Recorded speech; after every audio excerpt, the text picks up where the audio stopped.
Hello mga ka-agri, no? May quick video lang tayo, no? And meron po akong simpleng message lang na ibibigay. So sa anong ginagawa natin sa oras na ito ay nagwi-weeding po tayo, nagdadamo. Ang weeding po is removing of unwanted one. Kahit sabihin mong pareha sila ng halaman, so hindi siya nabilong dito sa group na to, kailangan nating alisin.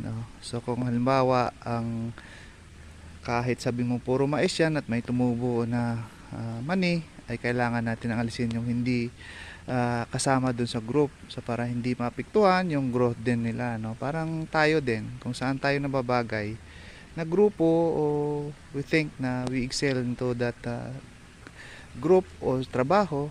So tulad nito, no, sa paghalaman o pagsasaka. So kung sa akin, sa tingin natin na this kind